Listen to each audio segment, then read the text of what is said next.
The action takes place in the prison of the Goblin King's castle. The dark-haired young man writes in the book that he is very sorry and he has just realized that free cheese only happens in a mousetrap and he did not think that it would be so heavy. He writes that fate has long placed its price on everything and advises the reader to avoid the snail. A pink-haired girl looks out between the bars, calls out to him and asks what he is doing, calling him Aesop. The brunette replies that he is writing a suicide note and asks what is the matter, calling Nane.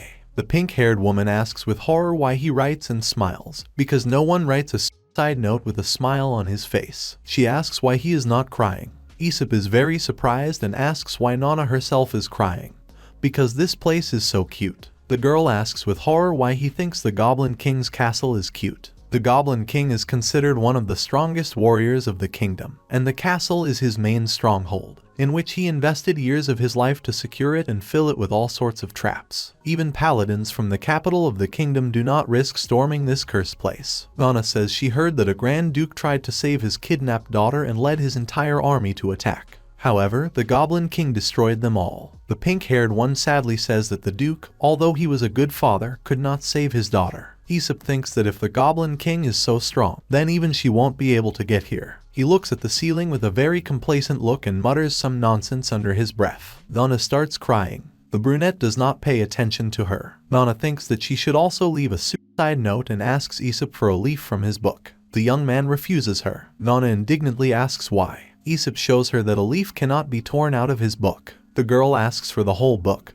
but the brunette again refuses her, saying that no decent person will give others his personal diary. Nana furiously shouts that no one will read his diary, and that Aesop should stop being a pompous turkey. The pink-haired woman promises not to read his diary and again asks to give her a book. Aesop refuses her for the third time. Nana promises to nail him and sticks her head between the bars and gets stuck. The young man asks her what she is doing. Nana asks him to help her get out. Aesop laughs, then agrees to help her. He counts from 3 to 1, but at that moment the midnight bell sounds. The walls of the dungeon begin to crumble, and the brunette realizes that she has come. No matter where he is, on a Sunday morning, at the same time, she comes to take his life. A tall woman appears with the Goblin King's head in her hands and an unusual weapon in her hand. Snail. Aesop's mother tells him that free cheese only happens in a mousetrap and that even in heaven there is nothing that will be given to him for free. She asks her son to buy her a bottle of soy sauce. Aesop wakes up in front of the throne of a supreme being who says that he can grant him infinite wealth in his world, but the price will be the constant pursuit of a snail. The brunette remembers his mother's words and rejoices that he did a lot of good things and God noticed him. He asks the supreme being if he can fight back against the snail when it attacks him. He is told that this will be his problem and he can do what he sees fit. Aesop represents an ordinary snail and smiles contentedly, being in anticipation of getting rich soon. In the next picture, surrounded by beautiful girls, he throws money and orders a goblin bodyguard to guard the house and make sure that there is not a single snail shell nearby. At night during a thunderstorm, a tall figure in a black raincoat knocks down the door and Aesop asks what she needs. A tall woman in black clothes and with a fancy weapon says that she needs to finish off the target. The brunette mumbles that he is too hasty with conclusions and that the woman just knocked down the door. He asks her name and offers to make friends. A woman destroys his room. Coins fall at her feet. She doesn't pay attention to them. Aesop swallows and whispers that he understood. He rushes to run screaming that the snail has come for him. In the next picture, the brunette jumps off the bed under the snail's gaze, shouting how she found him here. Then Aesop runs away from the fire in the forest, next to which there is a snail, shouting that she has come for him again. He jumps into the water from the cliff on which the snail is located, exclaiming that he was wrong and had already given her all the money, asking her to forgive him. The snail finds him in the chicken coop. Aesop mutters why God is fooling ordinary people so much and asks her to finish him off since he is tired. The snail swings, and the young man runs away, asking for forgiveness and referring to business and the desire to live longer. In the next picture, Aesop stands in front of the Goblin King's castle and thinks that he smells of death, and that if he is locked up here, even a snail will never be able to get to him. 2 goblins shout at him to get out of here or not complain later about being captured. Aesop thinks how easy it is and shouts to them that he is not their father to go somewhere and not come back and let them do what they want with him, showing their tongue at the same time. He calls them the last words,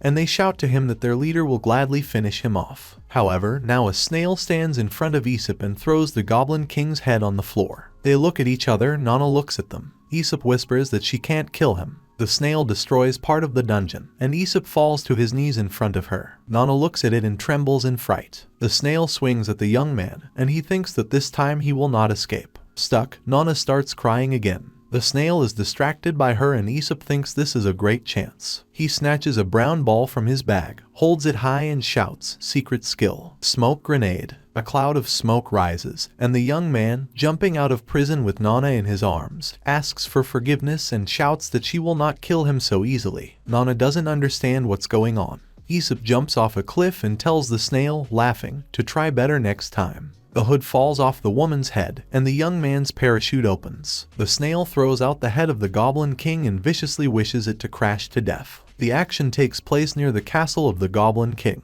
4 people look out from behind a tree. One of them, a bearded man, looks through binoculars at the castle gate and asks the others if they really work as mercenaries. He is answered that yes. The bearded man shouts why they haven't attacked yet. A blond man in a helmet puts his hand to his head and reports to Mr. Condor that in such matters it is not necessary to hurry and in every possible way dissuades. The bearded man looks at him incredulously and curses because the mercenaries said they would sort everything out as soon as they arrived at the place. The mercenary holds his ears with both hands. He orders them to move and save his daughter as they were paid a lot of money. Mr. Condor presents terrible pictures and is outraged that because of them his daughter had to spend the whole night with vile goblins and that he can't even imagine what is happening there. The blonde-haired man thinks that his daughter was kidnapped half a month ago and what could have happened has already happened, and that if it hadn't been for such a large amount of money, he wouldn't have come here. In the next picture, Mr. Condor hands the mercenaries a large bag, then promises to. Then 3 mercenaries and a duke stand on a stone dais in front of a crowd of men in identical clothes,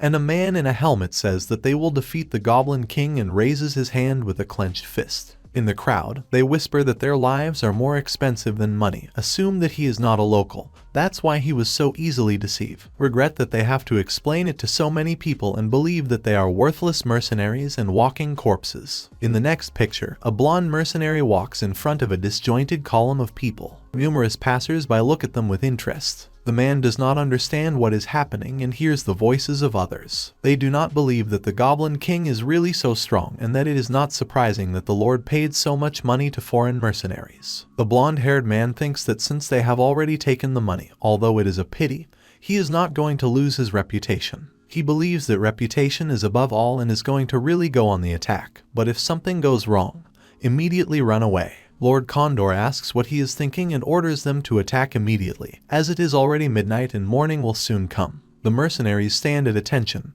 and the blonde thinks it's time to follow the plan. He figures that a good plan of retreat is needed and that if he defeats a large number of goblins, he will immediately become famous, and if he cannot defeat them, he must immediately retreat. The blonde man salutes and shouts to his comrades to get ready. Suddenly, the ground shakes, and the mercenary asks what happened in the prison and why there is such a strong rumble. Lord Condor is outraged by their hitch and shouts that even if it is an earthquake, it should not concern the mercenaries, since he paid them. A green-haired, pointy-eared girl in a black hat calls everyone to silence. A pentagram appears in her eye and she says that magic is raging in the prison. The high mountain on which the dungeon is located is covered by a huge black-green vortex. The green-haired one thinks what kind of monster it is, assumes that it is the Goblin King and is horrified that such a gigantic force belongs to one being. A blonde mercenary asks her what it is. The sharp-eared girl answers in fright that this incredible magical energy has suddenly disappeared, and that either the Goblin King has understood something and deliberately blocked it, or she believes that this cannot be and does not finish to the end.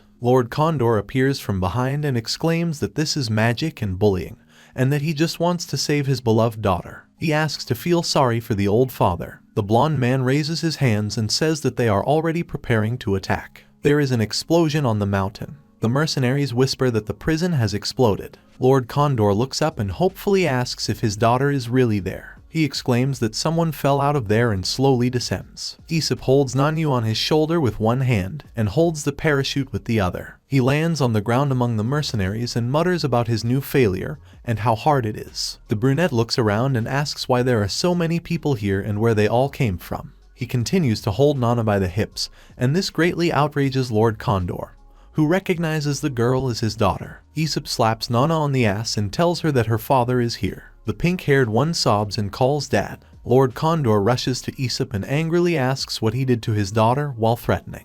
The brunette tries to explain something, but at this time the head of the Goblin King falls next to them. The young man's clothes and face are splattered with blood. He quietly rejoices that he died. Lord Condor is shaking with anger. Aesop asks him what he just said. The man smiles sweetly and says that he just said that he did a great job and killed the Goblin King himself, and that this is a real holiday for all his people. He also adds that he hopes that Aesop liked his daughter's ass and that everyone here is happy for him. The young man looks at the Duke in bewilderment. The action takes place in the Shining City, Condor's estate in a beautiful white and gold castle. Aesop is sitting at a large table and swears dirty at the Goblin King for not destroying the snail. Outside, Nana and Lord Condor were stuck to the door. The pink-haired woman asks what Mr. Aesop is doing, and it seems to her that he is very angry. The Duke replies that such powerful people have their own quirks. Nana wonders why Aesop is called powerful. Lord Condor tells her to go with him to a room where he will tell her everything. The girl agrees. In the next picture, Nana and her father are sitting in armchairs. The Duke says that at first he thought that Aesop was an ordinary soldier and even wanted to take him into his service. He is glad that they were smart enough to send people first and gather enough information about him.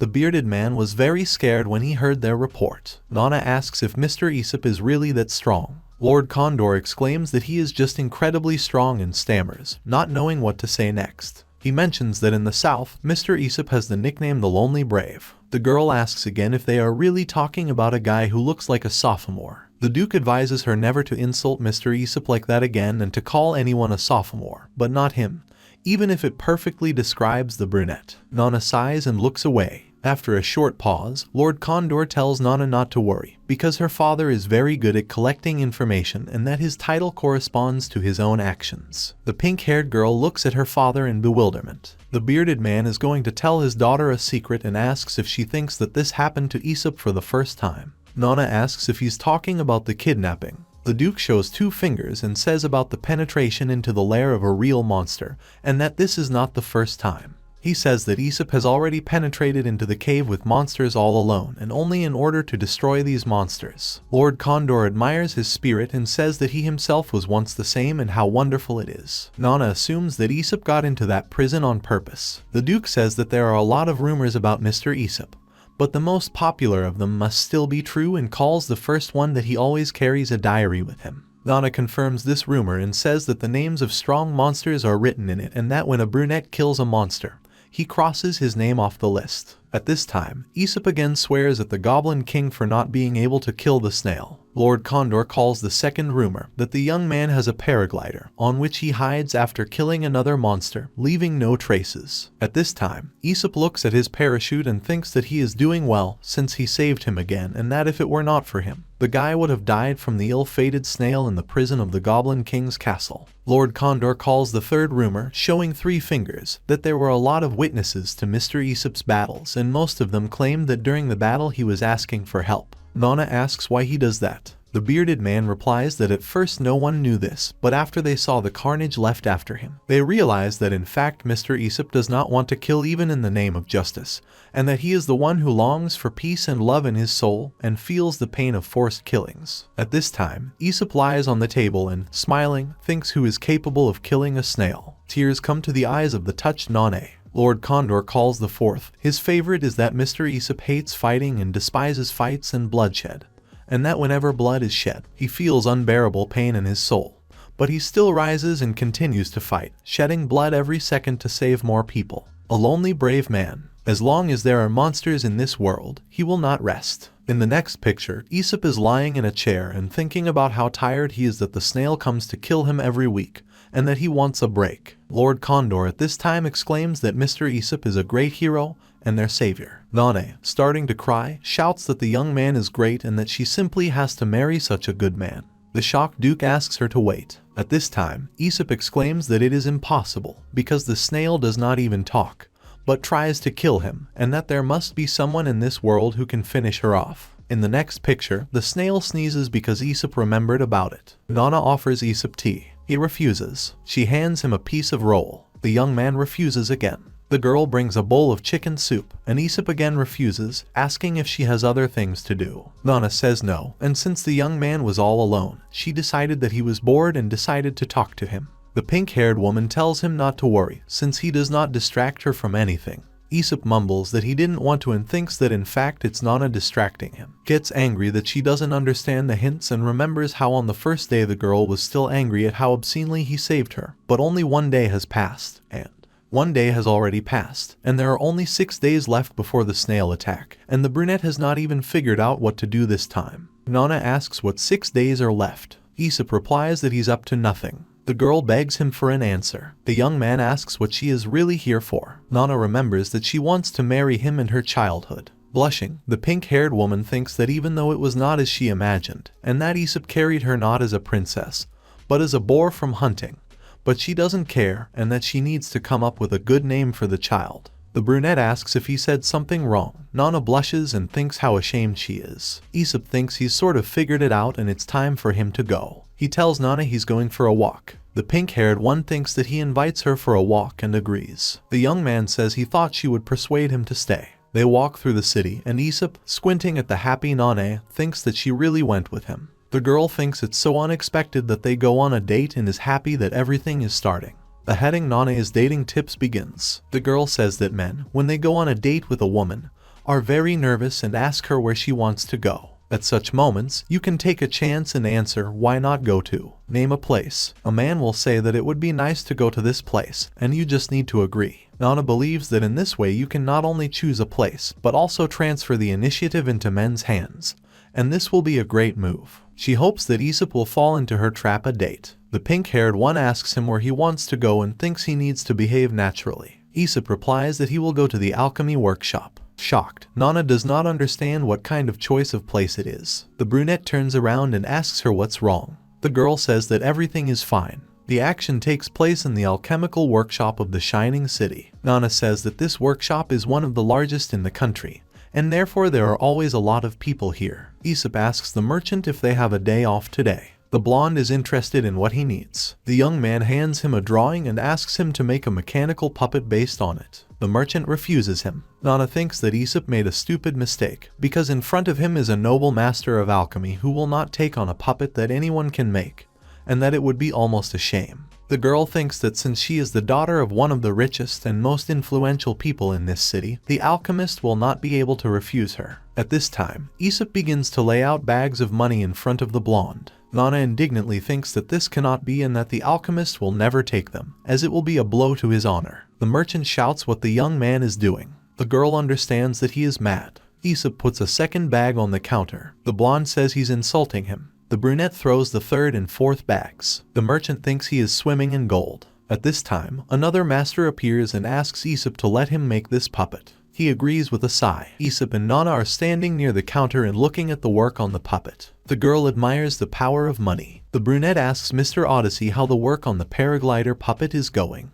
The blonde says that he recharged it. However, this mechanism is very unusual and quite delicate, obviously made by the hands of a non-master. Aesop says that Odysseus is well versed in this and that the paraglider is really made by the hands of an alchemist named Stel. Odysseus shouts that he mentioned a great master named Stel Geras. The brunette says that it seems to be his full name and asks what's the matter. The blonde man shouts that he is the most famous alchemist in the kingdom. Everyone knows his name and that he is a legend here. Aesop mutters that he is really quite famous. Nana stands nearby in shock. Odysseus is outraged that the great alchemist had no need to make some kind of puppet mechanism, and that Stel is not quite famous, but incredibly famous. Aesop says that at first the alchemist really did not agree, but he threw bags of gold at his shop. The mechanic thinks he could have asked for a lot more. Meanwhile, the young man remembers that of all those who worked with him, the blonde asked for the least money. Odysseus sits back down to work in a completely shocked state. Aesop asks him what's the matter. The mechanic asks him to wait a little longer and that when he finishes, he will call the young man. The brunette asks him not to be distracted. Soon Odysseus, with a dissatisfied face, brings him a repaired paraglider. Aesop is surprised by the speed and ease of the mechanism. The blonde throws that it was not difficult. The brunette asks how long he can use it. The mechanic says he's not using all of it yet. Aesop calmly opens the paraglider and says that the work is great. Odysseus shouts that it was very difficult to charge him and doubts the mental health of the brunette. He calmly replies that he will pay again for the repair of the paraglider. The mechanic demands another bag of gold. Aesop agrees and praises his work. The blonde man says that all his ancestors were artisans and that he has been working with mechanisms that have become his family since childhood. The brunette asks him to sell him an alchemical network capable of fixing enemies on the spot. Odysseus offers him a hexagonal star formation, one of the best developments of the alchemists, which is used by the city guard and which even the orcs cannot break through. Aesop refuses. The blonde shows him the chains of Ophir, which catch the enemy and adjust to its power, after which they restrain him with the help of magical power. The brunette remembers that he has already broken several such chains. Odysseus says that it's okay and that he also has a restraining shirt of Ladon, with which they catch giants. Aesop still doubts its sufficient power. The mechanic talks about the devil's thorns that hold back even ancient dragons. The young man asks if they are mounts. Odysseus calls the mouth of Azeroth, which even the Goblin King. Aesop interrupts him and asks him not to mention him anymore as it gives him a headache. The mechanic asks if he is mocking him. The brunette says that these are too fancy things for him and that he needs something simpler and rougher. Odysseus advises him to go and collect slime, as it perfectly suits his requirements. He thinks that Aesop will take it as a joke, but, not hearing laughter, asks if he will seriously follow his advice. Aesop, holding bags of gold in his hands, says that he needs it. Soon after, Odysseus, seeing the drawing in the hands of the senior master, asks if this incompetent drawing. He confirms his guess, arguing that he does not want to return so much money. The action takes place near the bulletin board. A crowd of mercenaries looks at an ad that says about exchanging slimes for gold coins for each. They quickly dismantle their weapons and run to hunt slimes in the vicinity of the Shining City. At this time, Nana tells her father that she has finished and leaves, saying that she is going to the alchemy workshop and that she will not be back for dinner so that she is not expected. The servant says that the young lady has recently begun to spend it with Mr. Aesop, and that this is not surprising, since she has always dreamed of marrying a great hero. Lord Condor says that even if the heroes die, they always remain in the hearts of people. Only Nana is a noble lady, and Mr. Aesop definitely does not look like a rich man and is dissatisfied with the fact that she spends all the time with this poor hero. He orders the butler to bring him the money. He says that he understood everything. The Duke asks again what he understood. The servant informs him that he must hire an assassin with this money to deal with Aesop. Lord Condor looks at him strangely and shouts that with this money he should bribe Aesop to leave his daughter, and that this guy defeated the Goblin King himself and that he is not afraid of an assassin. The butler says he will bring the money right away and soon returns with 2 bags of gold. Lord Condor personally comes to the alchemy workshop and is horrified by the huge number of slimes inside. From behind, a man shouts to everyone to disperse and carries a cart with slimes. He shouts that all the slimes in the western part have been cut out and invites everyone to go with him to look for new ones. The Duke shouts that they have staged a real genocide here. Aesop, standing near a cart with gold, says that he pays here, and mercenaries run to him with requests to pay them. He tells them not to hurry, while Odysseus cuts the bags of gold and measures it with buckets. Lord Condor looks at it in shock. Nana asks why he came and why he needs bags of gold. The Duke says he knows she's in love and that's why he brought her money. He advises her not to forget that even though their family is a little poor, they should have pride. Nana, however, thinks that these days they spend in the workshop should certainly have an effect. But the presence of Odysseus next to Aesop makes her very tense, and she calls him the last words. The girl thinks that she will not go to the workshop today and how Odysseus dares to distract Aesop from her and be next to him instead of her. She walks into Aesop's room with a cup of tea in her hands and, seeing him sleeping very impressively in an armchair, asks if he is okay. He says he was just thinking. Nana asks to tell her and promises that she won't tell anyone else. Aesop asks her to get ready to listen to his whining. At this time, Odysseus enters and says that his slime weapon is ready. Nana is swearing to herself again. The brunette happily gets up and is about to leave. The blonde man asks if Miss Nana is coming with them and, turning around, freezes in horror. The pink-haired one with the face of Yandir says that, of course, she will go with them. In the workshop, the senior master says that this is an incomparable alchemical weapon that is capable of shooting streams of slime like a dragon spewing fire. Besides, the radius of destruction is tens of meters. The ammunition is all slimes from the Western Hill. The slime has been condensed, which is why its sticky properties have been increased hundreds of times. Aesop says that he will call this weapon Green Breath, and that only thanks to the masters they had the opportunity to put their hand to the creation of such a magnificent weapon. Odysseus mutters darkly that it's just a water pistol. The brunette says that it would be necessary to test the weapon and that he will do it personally. On Saturday, a crowd of orcs appears near the shining city. They shout that they will kill the Lord and take his place, that they have returned and will take everything from them. They are surprised that they do not see a single slime and that they really wanted to have a snack with them. The orc is scratching his head. Aesop writes in his diary and asks what the Chinese Lantern Festival is. Nana says admiringly that this is one of the most important holidays of the Shining City, and it is a great luck to participate in it. She asks him to definitely take part in the festival. The brunette ironically remarks that he has been at odds with luck for a long time, but still agrees. Nana asks again. Aesop asks when this holiday will be. The pink-haired one replies that it's Sunday. The brunette remembers about the snail. Nana says admiringly that on the day of the holiday, the whole shining city will literally shine. Hundreds of lanterns will rise into the sky, and the city will be covered with bright light. She's going to make wishes while admiring these lanterns, and Aesop imagines how the snail will kill the people gathered at the festival, and then he will say that wherever he goes, she will find him everywhere, and that every Sunday they will be together. The girl cheerfully tells that there will be a whole bunch of different food and snacks on the streets at this time, and it will be possible not only to eat, but also to try something new and unusual, for example, cupcakes or lollipops. However, after such a feast it is difficult to return to normal food. In addition, they will be able to try love meatballs, which are prepared only for the Lantern Festival. Nana asks the shopkeeper for 2 chopsticks with meatballs at once. He hands her what she asked for, saying that they will no longer have such a holiday and that they no longer have a future. The shopkeeper turns out to be a snail. However, these are just the thoughts of Aesop, who can't help but think about what might happen. Blushing, Nana starts to say something, but at this time the door opens and a young man asks if Mr. Aesop is here. Nana angrily shouts what Tom needs. The young man slams the door in fright, saying that he just wanted to inform him that he was taking a day off on the occasion of the Lantern Festival,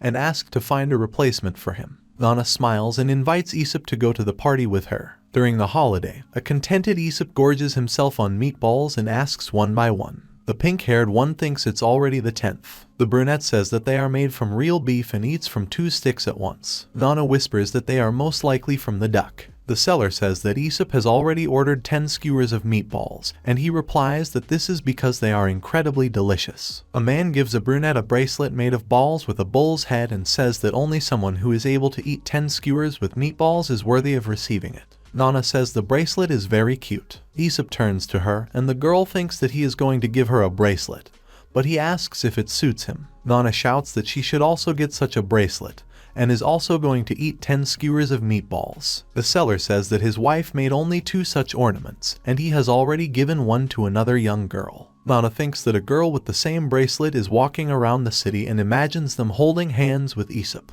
She starts crying and begging for meatballs. Aesop says in surprise that he has already offered them to her, and Nana looks at the bracelet. In another shop, she demands 2 mugs of wine, and the brunette asks if everything is all right with her. Drunk Nana joyfully shouts that everything is fine, and since midnight is coming, the time of the beautiful fireworks is approaching, and that she comes here every year. The fireworks begin. Aesop, looking at him, thinks how beautiful it is and that during the whole time of his journey he has never felt so calm. Nana says that she comes to the fireworks every year because her father usually spends the holiday at some boring party, and that it's the first time she's not alone at this holiday. The young man mentally asks her for forgiveness since it is already midnight, and slowly walks away while she is talking. The pink-haired one says that all the time she was with him, she had a lot of fun. An explosion is heard, and wounded soldiers shout that the orcs have attacked the city. People run away in fear past Nane, who tells Aesop that they need to leave too, but does not see him nearby. She is at a loss looking for her lover with her eyes. Meanwhile, in an alley, Aesop meets a snail and suddenly notices a bracelet of balls on her hand. Aesop looks at his hand and asks fearfully where the snail got the same bracelet. He remembers the words of the merchant and wonders how it is possible to call a snail a nice young lady,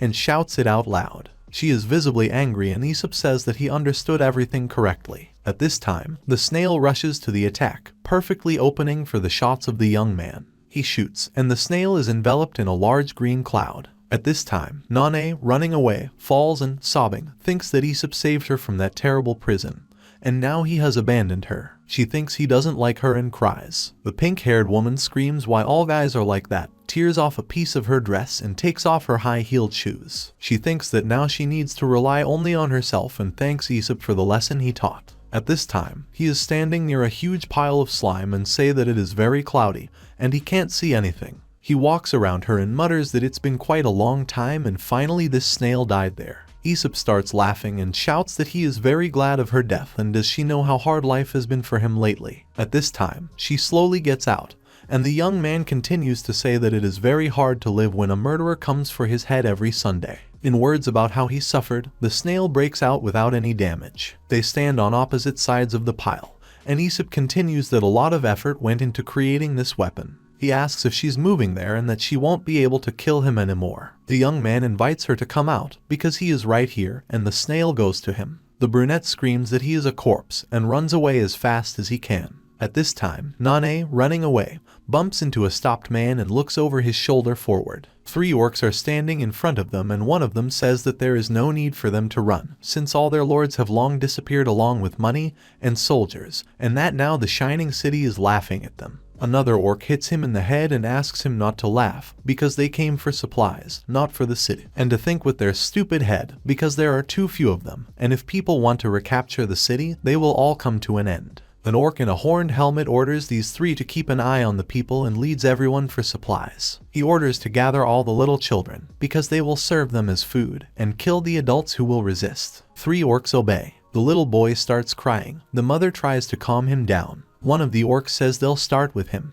The woman, hugging her son, asks others for help, but they only turn away shyly. The orc, picking his nose, says that no one will save her because they are not stupid, and repeats that everyone who resists will die. Nana shouts at him to shut up and not dare to touch the children. The orc scratches his ear thoughtfully and asks Nana if she understands what she is saying and why she is asking him to let that child go. The girl shouts that they already have all the necessary resources and do not touch people. The orc says that she will also suit them perfectly and grabs the pink-haired one. Nana asks him to put her down on the ground. The orc says that such a beautiful young girl in the clutches of the orcs is waiting for a lot of things. Nana tearfully asks him to let her go. At this time, a shot is fired, and the orc's head lights up. Her father and Odysseus run to the falling Nane. Lord Condor asks why she is not with Aesop. The girl begins to cry. The Duke says that all the mercenaries fled when they found out about the orc attack and that he was looking for her everywhere. Odysseus says that now they can only rely on themselves,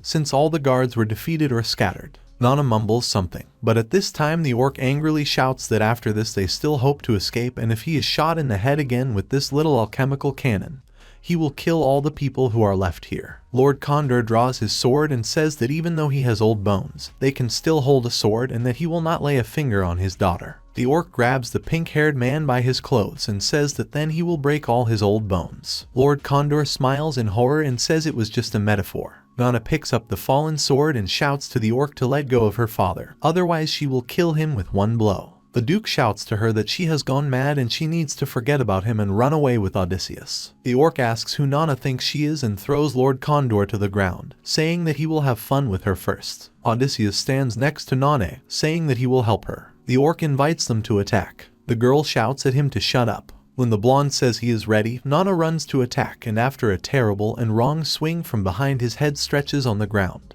The orc squats down and, laughing, says that this is the most inept handling of weapons he has ever seen and hands the fallen sword to the girl. He offers her another try and says that she can relax, he can safely give her the weapon, because it's so much fun to play with people. Odysseus fires a cannon and shouts that there is still him. The orc throws him far away against the wall and says that he is tired of having fun with them and asks his brothers to kill all the people. He invites them to compete in who will kill the most. They happily agree. Suddenly Aesop comes running and shouts to everyone to leave immediately. He throws a gun at the orc and shouts to run again. Aesop runs away, followed by Nane. The orc laughs at how timid people are. A second later, all 3 orcs are killed. The girl hugs the brunette and says that she always knew that he would come back and save her. The townspeople ask each other if Mr. Aesop really just killed all the orcs with one blow, and are surprised at his power. They run to him, asking Mr. Hero not to leave. Aesop thinks that this time he will definitely die, seeing a snail running towards him from behind. An hour before that, a snail chases Aesop around the city. He exclaims that something is wrong and that she is especially fast today, and does she really get a speed bonus from slimes. Aesop reaches the city wall and shouts that today is his day and runs up the wall, as wings have grown out of his boots. The brunette is happy that at least snails can't fly. However, turning back, he sees a snail calmly walking along the wall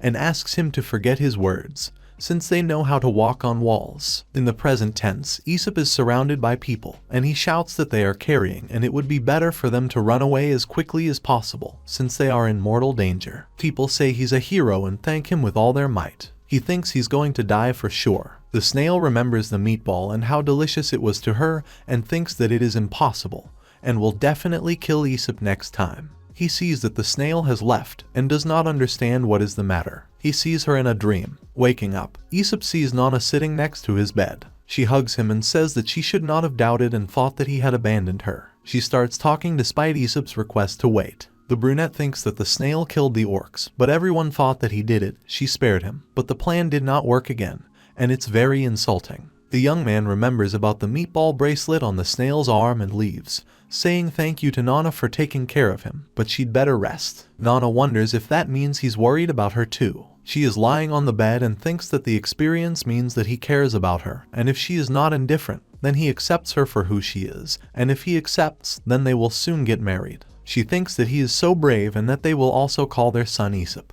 Nana is secretly watching Aesop, who is talking to a meatball, and thinks that this is not surveillance, but just a desire to find out where he is and what he is doing, since she is his future wife. The seller asks the brunette if he means the girl with the second bracelet of balls and informs that she came half an hour ago. Aesop thinks that the snail is not an ordinary NPC, but a living person in this world. The meatball maker says that she really liked the meatballs, but she came to ask to fix her bracelet, and it would be better for her to make a new one. He shows a cracked bracelet with Vera written on it and assumes that that's her name. The young man thinks that if the snail is an ordinary person, then he can run so far that she will never catch up with him. Nana comes over and asks for meatballs. Aesop remembers that there are no high-speed trains or airplanes in this world. Nana pretends that she met him by accident. Meanwhile, he thinks where the snail will be the hardest to get to. The girl is thinking how she will ask to keep her lover company. Suddenly her face turns red. She jumps up from her seat and shouts that such a spicy was added to the meatballs. The seller says that this is a new taste of wasabi. Aesop thinks how the snail tracks him and pays attention to two people who drag the armor and drop it.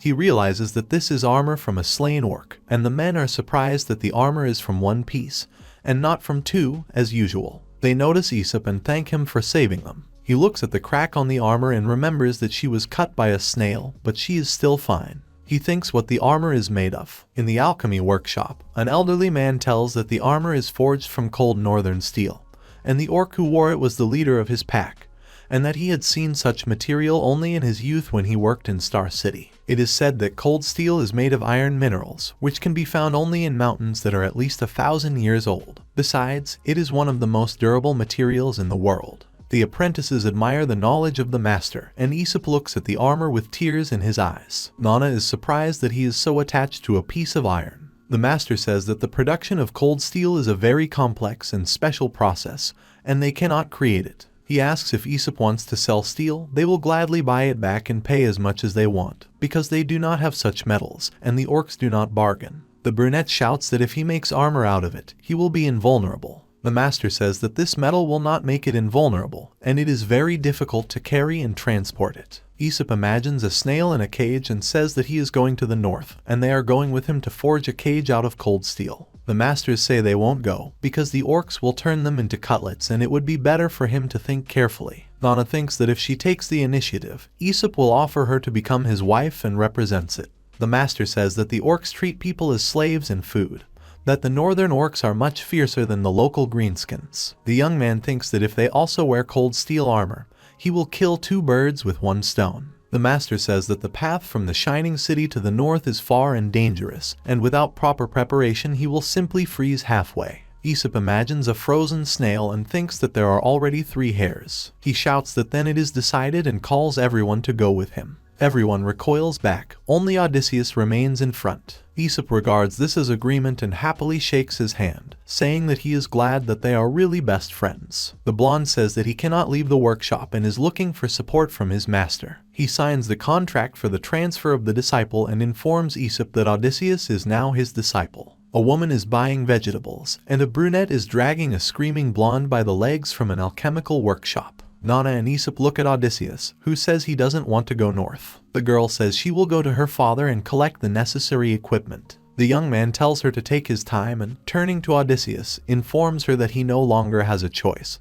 but he will receive a monthly fee for his services. He is indignant that he cannot be bought and that he is not going to die in the north with Aesop, who offers him 1,000 coins for a month. They come to the Guild of Merchants, and Odysseus asks why they came here, because there are only speculators who stink of gold. Aesop says that in order to get to the north before this Sunday, they will need the help of the guild. In the hall, a man who looks like a rat is shouting and swearing. When the brunette enters, he is happy and thinks that since there are rumors that he has a lot of money, it will be just fine if he becomes their regular customer. The man says that he is the chairman of the Guild of Merchants and how he can help Mr. Aesop. Odysseus thinks that as soon as he saw a rich man, he immediately began to suck up. Aesop says he needs to get to the northern lands before Sunday. The chairman asks that it is a great honor for their guild that Aesop trusted them, but is he seriously going to ask them for the impossible? He says that everything is possible and he only needs things from the list, which he puts right in the man's face. The chairman unfolds the list and is horrified by what is written in it. The list includes 10 leading guides, 20 unicorns, 10 tons of grain,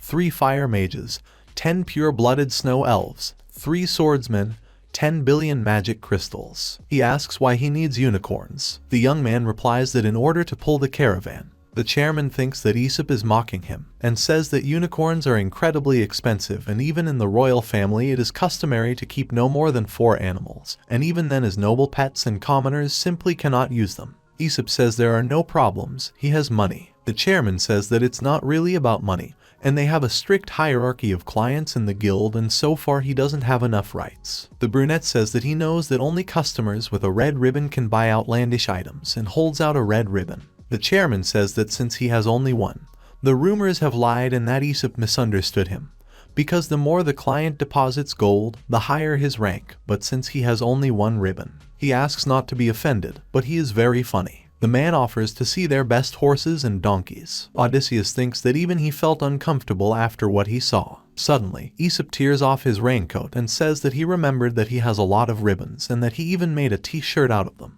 The shocked chairman falls on one knee and shouts that now Aesop's problems are his problems, and his requests are his duty and that he is ready to go through fire and water for him, and he can do whatever he wants. In the merchant guild, red ribbons show a person's level of power and wealth. The more ribbons, the more money a person has. But what should be the status of a person who has a shirt made of red ribbons? The chairman says that he has already given orders for the purchase of everything necessary. And does Aesop need anything else? He says they're leaving on Wednesday morning.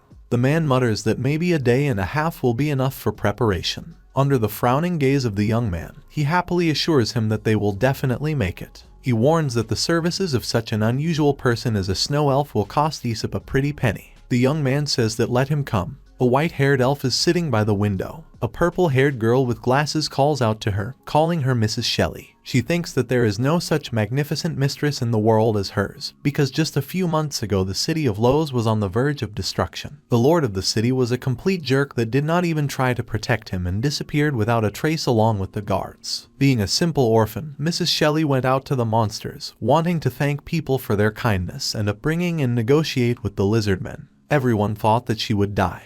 But Shelley returned just a moment later, and the lizard men who had terrorized the city for many years disappeared without a trace. The elf said that there was someone else there, meaning Aesop, but no one believed her, because who could need to help the city for no reason, and then disappear? The girl believes that her mistress killed all the lizards and picked up the red ribbon of the guild from one of them. The lilac-haired woman asks if Shelley would like to have tea and relax. She thanks her and says that she still can't believe that she was appointed city lord, and that she seems to be living in a real dream. The girl exclaims that even though Shelley tells everyone about some stranger, she knows what kind of a prude she is. Because how can you imagine that a passerby out of the kindness of his heart killed all the lizards and disappeared? Aesop sneezes because they remembered about him, and Odysseus shouts, just not in his food. Shelley looks out the window and remembers how the lizards shouted to her that day that they would roast her and leave her for dinner. At that time, Aesop was running through there, shouting that he was going to die, fleeing from a snail running after him. The snail slipped on the mud and accidentally hit the ground with its axe,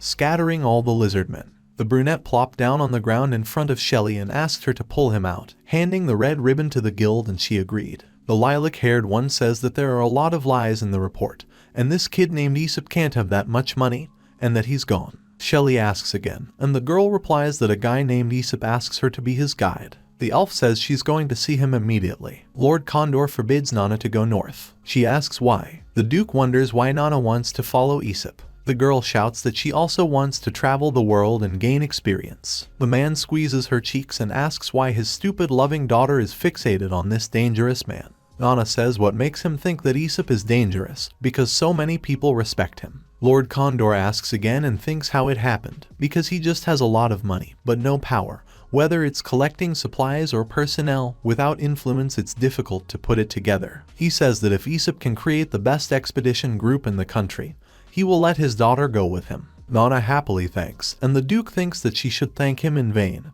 because she will feel bad from this man. A servant bursts into the room and calls them to look outside. Along the main street of the Shining City, wagons drawn by unicorns are driving, mercenaries are walking, and behind all this is Aesop. Nana calls out to him, but he looks through the window of the latest card and thanks Shelley for coming and agreeing to be his guide. A disgruntled girl with glasses opens the door, and Shelley starts to come out and says that they haven't seen each other for a long time. Aesop gives her his hand and agrees with her words. Nana is surprised by the appearance of a woman. The elf stumbles and falls on the young man. Nana makes a strange face. Aesop asks Nana if she knows who the most beautiful girl in the world is. She asks who, and the young man replies that it is his beloved, looking into Shelley's eyes. They reach out to each other, but Nana shouts that she does not agree and wedges between them. Lord Condor asks why she fainted. The girl sees Shelley in front of her and introduces herself as a good friend of Aesop, shaking her hand.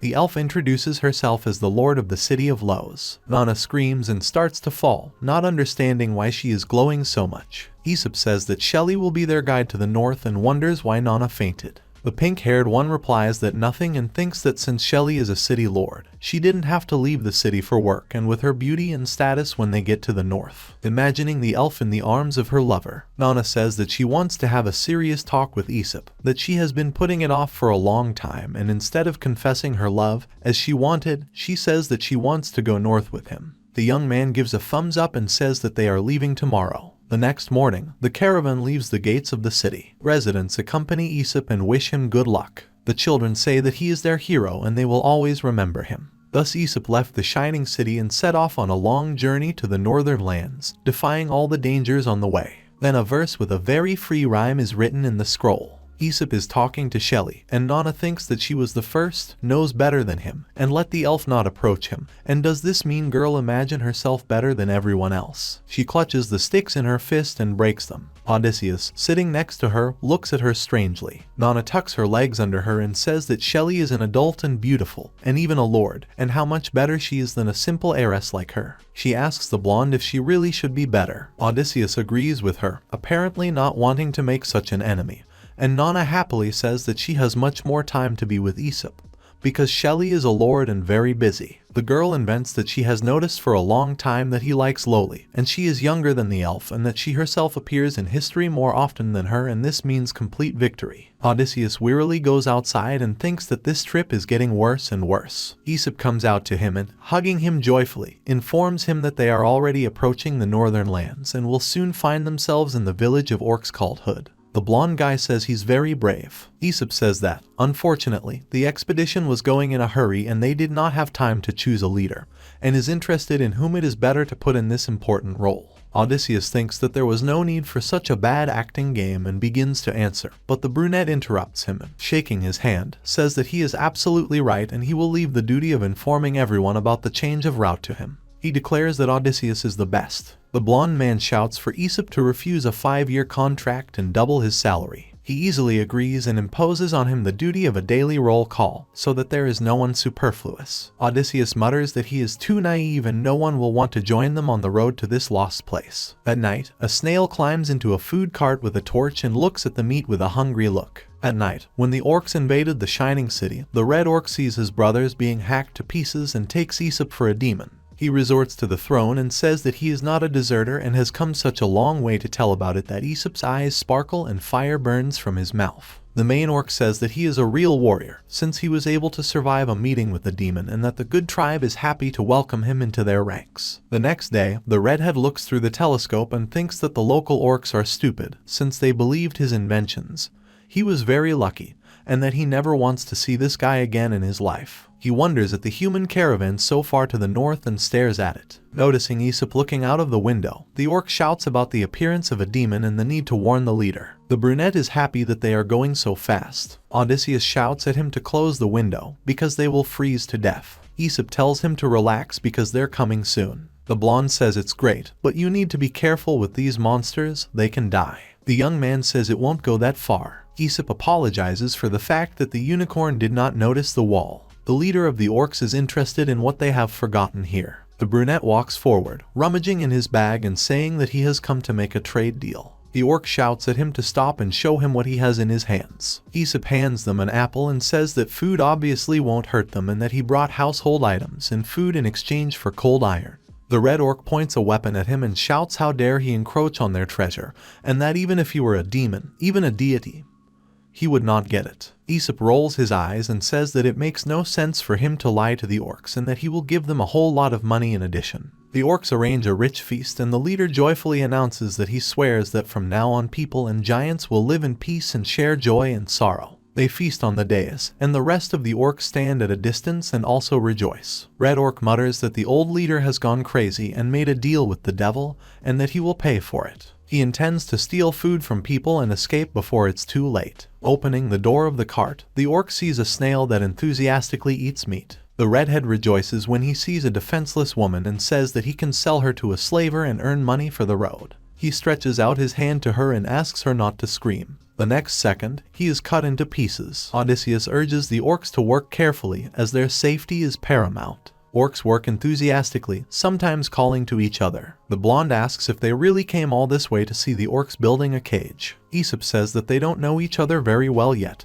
and that death is on his heels. He asks him to say okay. The brunette puts a hood on his head and says that death, like the wind, is always with him. Odysseus, leaving, says that after that slime pistol, he was sure that Aesop had gone. He is indignant. Nana is happy that the blonde is leaving because the two men are tired of spending time with each other. She resents the return of Odysseus. Shelley asks what Nana is doing and sits down next to her. She replies that she enjoys the breeze and asks why she left the post of lord and came here as a guide. Shelley replies that this is because her and Aesop's destinies are invisibly intertwined, and since he needed her, she came. Nana says that everything is clear to her and turns away. Red Orc's corpse is discovered. The mercenary says that he came to check their supplies and saw a body half covered with snow, and the lack of monthly provisions. The leader calls the deceased Buck and is very upset. Aesop thinks that the snail not only used their own transport, but also shamelessly ate their food. The leader demands an explanation of why Buck is lying dead near their wagon. The brunette hesitates, but Odysseus asks in response why one of their orcs climbed into someone else's cart, and why there is not enough food in the cart for a whole month. And the orcs have a lot of it, and that only another orc can cut an orc like that. The blonde claims that the accusations are groundless, and they are trying to violate the peace treaty that was recently concluded. Aesop calls him his best friend. Odysseus shouts that they have been with them all this time and that it would be better for the orcs to go look for the traitor and check the territory for wild animals. The confused orcs leave. Aesop looks at his friend admiringly. The blonde man says that the brunette knows that it was not a beast and that he realized that the legend is true. A long time ago, an evil god wanted to destroy one village as he was dissatisfied with the tribute. And then one warrior came forward and took on their common curse and agreed that the devil would hunt him all his life. This warrior became immortal, but when the villagers found a cure, he was no longer alive. Odysseus assumes that his friend received the same curse. Aesop is surprised by the strange legend, but believes that he will be offended if he tells the truth and agrees. The blonde promises not to let him die, and the brunette thinks that this should have calmed him down. The orcs are finishing the construction of the cage, and their leader is thinking about what it is intended for and how the customer is going to take it away. Another orc says that Aesop said something about the final battle, and that it will come in handy today. The leader decides that the cage is intended for orcs. Nana is happy that Aesop is finally alone. He says that one woman constantly pursued him and she can't imagine how afraid he is of her and doesn't know what to do. The girl thinks that the brunette is talking about her. He asks if she remembers her. Nana waves her hands and asks if Aesop has someone else. He tries to pull away. The snail is watching them. An orc woman approaches her and asks what she is doing here all alone. because it's cold and unsafe here. She offers Snail to go with her to the house for dinner. They leave, and the orc woman says that they will serve a traditional orc dish, and that she will definitely eat. Snail agrees. Aesop asks Odysseus what he is doing and says that the leader of the orcs invited them to a feast. The blonde shouts that if Aesop knows the appearance of the monster chasing him, then let him lay it out, because it will be easier for them to figure out how to deal with him. The brunette says that this is a humanoid creature dressed all in black, in her hands a huge braid and very large breasts. The leader of the orcs joyfully greets Aesop. Orcs ask him to pass. He says it's not worth it and asks them to sit down. Odysseus shows the drawing, but the young man says that she is a girl, not a guy with hanging breasts. The leader of the orcs whispers to the red orc to imperceptibly slip sleeping pills into Aesop's drink while he distracts him, and that, judging by their whispers, they are up to something bad and that the orcs should make a move first and that he should not tell anyone anything. He goes to tell everyone. The black-haired orc tells the redhead not to drink too much and not to tell anyone. The mustachioed orc says that the leader will attack people today and they should not find out about it. The female orc is surprised that the leader is going to poison the guest. Nana overhears her words and says it's her turn to save him. Aesop looks into his mug with something green and assumes that it is slime. The leader of the orcs offers him to drink, because this is a special drink of the orcs, a tincture of slimes. He thinks that a person can't resist their gorgeous tincture, and wants Aesop to drink it sooner. He thinks that he did not expect such a thing from himself, but he is waiting for the appearance of a snail. He puts the mug on the table and promises that he will definitely drink their drink, but a little later, because he decided to take the chance and say a few words to them. He starts with the beautiful settlement of good. The orcs are in deep shock. Aesop says that everything is fine and thanks for the cooperation, informing about 3 promising proposals. An hour later, the red orc went to the wall to roast meat, and those who remained in the hall fell asleep on the tables, except for the leader, who considers what is happening a human curse. Aesop finishes his speech and wishes everyone a pleasant appetite. Orcs happily jump up and shout, rushing to eat. The leader of the orcs says that they have been waiting for so long, and that now he needs to try the tincture. Aesop thinks that now he has nowhere to go and decides to drink a little. At this time, Nana rushes at him and asks him not to drink. Odysseus looks at her strangely. The leader of the orcs asks what's the matter and that he has the same drink poured, because this is their excellent slime tincture. Nana demands from him to drink first, because he is the leader. The orc hesitates for a long time and shouts that people are rude and that he should not have invited them to dinner, and that they are leaving. Aesop asks not to leave, but the pink-haired one shouts that they are leaving. Odysseus clamps her mouth and asks her to stop, because they are orcs. Nana swears and twitches. The blonde says she needs to go rest. The girl throws food. The brunette thinks that everything is fine and he still has a cage made of cold iron, and that it's time to run to her. At dawn, a snail appears, and Aesop says that they have met again. The snail runs to him, and the young man invites her to look at his new toy. The mechanism works, but Aesop is in the middle of the trap, and the snail is on the edge. He says he can get out, but she can't either. Aesop says that the snail may not even try, because she will not be able to kill him. The snail strikes the bars of the cage. The young man says that today she will not only not kill him, but will not run away, and asks her to accept her fate. The snail slips his scythe between the bars and the brunette screams in fear. He recalls the words of Odysseus that cold iron is susceptible only to magic and is horrified that this scythe also has magical properties. The snail tries to cut the bars and Aesop tells himself to calm down, because the more dangerous she is, the calmer he must reason in order to cope with her. He glances at the bracelet and remembers her name. Aesop calls out to the snail, calling it Faith. She raises her head sharply, and the young man thinks that he has succeeded. The brunette says that she should stop and think about her safety, otherwise he will tell her parents everything, and remembers that this phrase is able to stop most evil spirits. The young man says that she should not underestimate the power of money, because for gold he can safely hire a lot of people who will find her family and friends, and then he will not be able to guarantee anything. He is also sure that Vera would not want them to find out that she is a murderer. Aesop understands from the snail's face that she is also a person and she has her weaknesses. He says if she stops following him right now, she won't have to worry about anything. The brunette offers Vera to finish this dangerous game and give her what she wants. The young man shows the snail his meatball bracelet, and says that since they both like to eat well, they can become friends and that she should think about that old man, because he bought their shop and if he dies, they will lose income and there will be no more such delicious meatballs in this place. He offers Vera to make this world a better place together and holds out his hand to her, which the snail pushes away. Aesop thinks that he failed neither to bribe her nor to intimidate her and only had to believe in orc iron.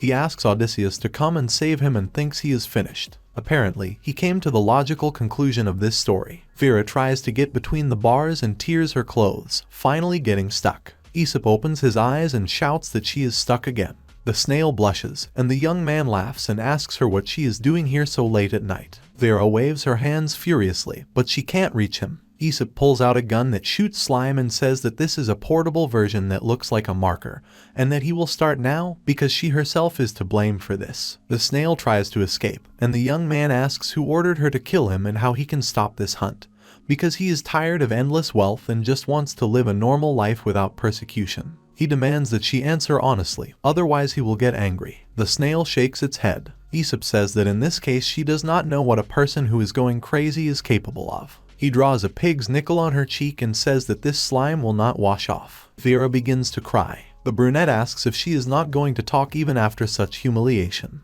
He says that he is a simple man and wants a simple ordinary life, but she is just a mercenary and let her not pretend to not understand what and not be offended by the fact that he is so rude. Aesop takes the bracelet from her and Vera asks her to give it back. The young man shouts that only 6 months have passed and she has spoken. The snail is shaking and Aesop tells her to just take the bracelet and, since she has spoken, answer his questions. Otherwise he cannot guarantee the safety of her bracelet, as well as the fact that it will not end up in the ass of some unicorn. Vera imagines a unicorn and is horrified. Next, Shelley, Vera and Nana are depicted in depraved clothes.